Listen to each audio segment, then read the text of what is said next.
Welcome back to Movie Recaps. Today I will show you an adventure, sci-fi film from 2009, titled Land of the Lost. Spoilers ahead. Watch out and take care. In a mysterious wild zone, an astronaut desperately calls for help, but his communicator isn't working. He believes he has fallen into some kind of tear in time and space, most likely not even Earth anymore. A roar in the distance puts fear in him and he begins running, but it's useless. A hungry T-Rex finds him anyway. Meanwhile on normal Earth, TV host Matt Lauer welcomes to his show his latest guest, pompous Dr. Rick Marshall. Rick has been studying quantum paleontology, which is based on the theory of time warps and has taken $50 million of research. He's even written a book about it, and now he's asking for more funds. Matt of course finds the idea of parallel dimensions laughable, and he points out every important scientist in the field calls it nonsense, which angers Rick and makes him leave the studio. But he comes back when he hears Matt say he's out of his mind, intending to fight him, only to be stopped by security. 3 years later, Rick is making a presentation on tachyons, subatomic particles that move so fast that they travel backward in time. He's designed a device, the tachyon amplifier, that should allow them to travel sideways in time to another dimension where past, present, and future all meet. Sadly, his audience doesn't care much. It's just a bunch of kids on a class field trip and they only have silly questions to ask. Giving talks for kids at a museum is the only job Rick could get after the incident on TV. But one person does seem interested in his research, doctoral candidate Holly Cantrell, who visits Rick and tells him he's brilliant. She thinks he should finish building the amplifier because his theories are right, and to prove it, she takes out an ancient fossil with an imprint of a modern lighter. She found it in the desert, surrounded by crystals that radiate tachyon energy, like the one she's wearing on her necklace. Rick looks at the fossil, takes out his own lighter, and puts it on the imprint. It fits perfectly. This gives him back the hope he had lost. The next day, Holly comes back to check on him again and finds him waking up from a food coma. He stayed up working until very late, but he did it. He finished the tachyon amplifier, which he built using some household objects, so it has some leftover data from the drive like silly songs. He hasn't been brave enough to test it yet though, so Holly takes him to the desert where she found the fossil. The problem is, the cave she used to explore has become a tourist attraction, so they must pay gift shop owner Will Stanton to take them there in his raft. The cave has been decorated to make it look spooky, but Rick and Holly don't care about the made-up myths Will is trying to tell them. There's a strong tachyon reading in his cave, so Rick turns on the amplifier, which falls into the water when an earthquake suddenly begins. The waters under them get more aggressive and the raft is pushed to the back of the cave, which has magically become deeper and glowing. The trio falls into a water vortex at the end of the ride. This vortex turns out to be a time warp that takes them to the land of the lost where past, present, and future collide, just like Rick had theorized. They're on a big desert surrounded by miscellaneous things that have fallen there, from random doors to a Viking ship. The only issue is that they've lost the amplifier, so they must find it if they want to return home. A sudden noise alerts them of a presence nearby, so they go investigate. They find two advanced primate creatures about to sacrifice a third, so the trio decides to cut in to rescue him. Will tries to scare them off with the flame of his lighter, but the creatures simply grab it when he accidentally drops it on the ground and run away. Since she's studied primitive languages, Holly approaches the third creature to show him their friends, and they learn his name is Chaka. Rick tries to check Chaka's wounded ankle, but this makes him freak out and run, so the trio goes after him. They end up falling into a hidden sandpit that takes them to an underground cave filled with bones.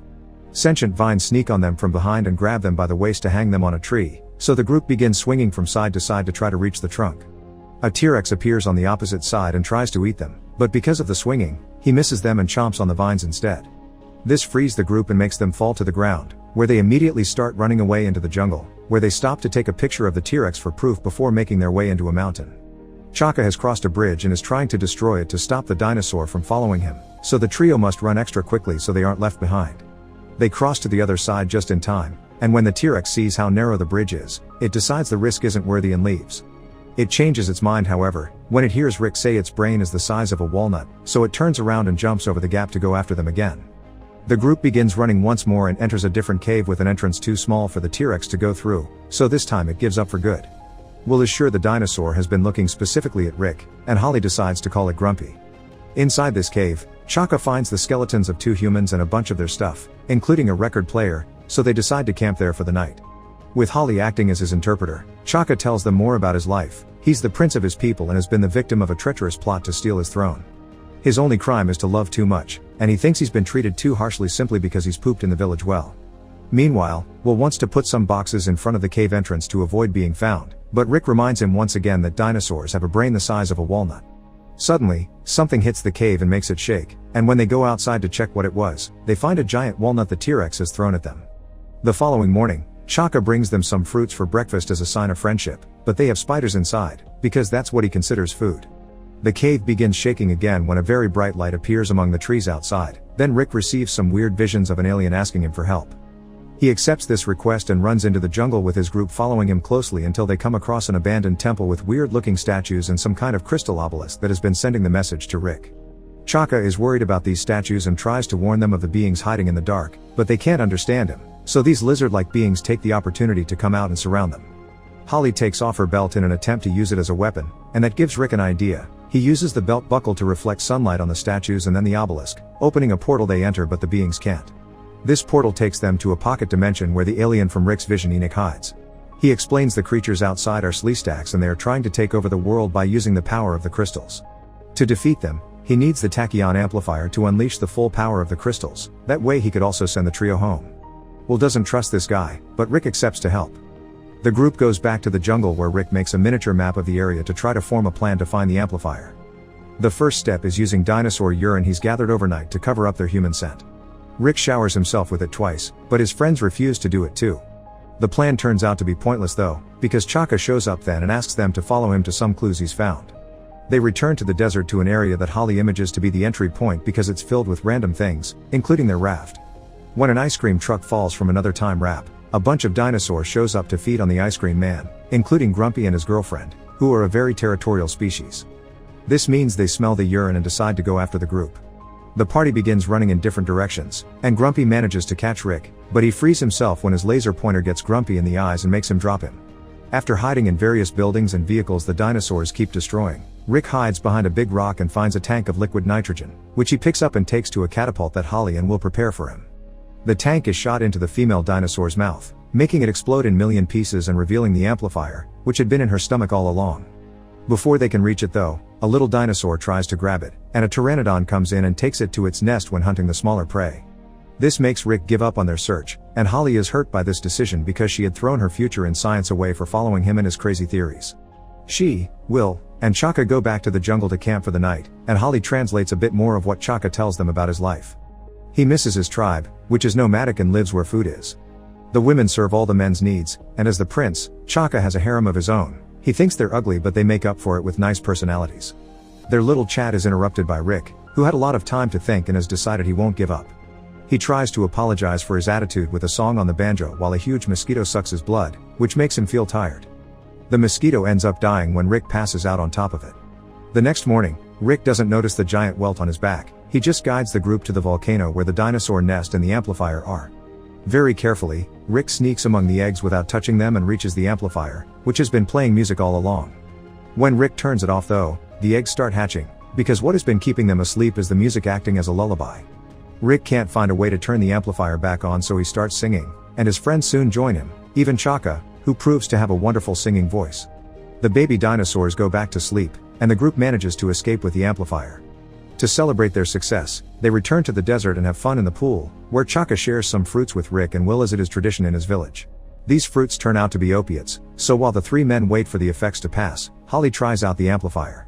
It makes another crystal obelisk appear in the middle of the desert, and she enters it to find a cave inside with dinosaur eggs, so she keeps one. There is also a hologram with a message from the natives with a warning. Enoch is actually the bad guy and he's trying to get the power of the crystals for himself.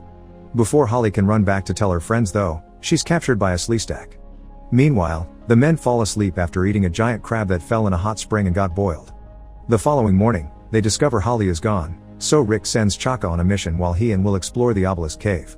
There are Sleestaks guards around taking a break to shed, so the men steal their shed skins to put them on and pretend to be Sleestaks too. They follow the creatures to the temple where Holly is in a cage about to be lowered in lava for having helped Enoch, so now Rick and Will know the truth as well.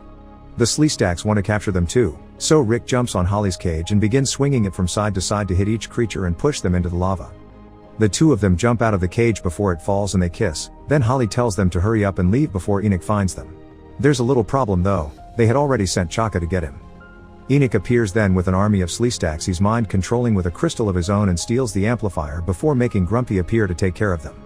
Rick decides he mustn't run anymore, so after sending Holly away for her own safety, he confronts the T-Rex. He tries to use some of the fireworks Will had in his pocket, but they don't work, so he throws them away together with his lighter, which creates the fossil Holly found. Next, he He uses a staff the Sleestack priest had been holding to try a pole vault, but Grumpy simply swallows him when he's in the middle of the air. Since Rick was his only goal, Grumpy ignores the others and leaves, so now the Sleestacks return to the temple. Enoch enters the obelisk and begins working the amplifier on the crystals while the group tries to fight off the Sleestacks, but there are too many of them. Suddenly, some powerful help arrives. It's Rick riding on Grumpy, who easily defeats all the enemies that surround them. Holly and Will want to know how he's alive, so Rick tells them Grumpy pooped him out, and when he was making his way out, he dislodged some intestinal blockage. Grumpy is thankful for that, so the two of them are now friends. The group enters the obelisk portal and finds Enoch, who has already opened a time wrap to Earth. Rick jumps on him and wrestles him on the ground, but when Will tries to help, he tilts the crystal tray and makes one fall, shattering it. This causes the door to close, so Rick thinks quickly and grabs Holly's crystal necklace to replace the one that broke. The door opens again, so Rick and Holly rush towards it to escape, but Enoch grabs Will and prevents him from doing the same. With the help of Chaka, Will pulls a wrestling move and captures Enoch before telling his friends to leave without him. He barely had a life back on Earth, so he is staying here with Chaka and starting over. Holly and Rick enter the portal and return to Earth, right at the entrance of the tourist cave in the desert. Meanwhile, Chaka takes Will with him to meet his tribe, where the women he called ugly are actually very human-like, so Will is happy to befriend them. A year later, Rick appears on TV again to rub his success on Matt Lauer's face. He shows everyone a dinosaur egg Holly brought with her, and promotes his new book that has been titled after Matt, which causes him to jump on him to punch him. After the show is over, the egg hatches while resting on the table, and reveals it's not from a dinosaur. There is a baby Sleestack inside. Make sure to subscribe and turn on notifications so you can watch more videos like this. Thanks for watching.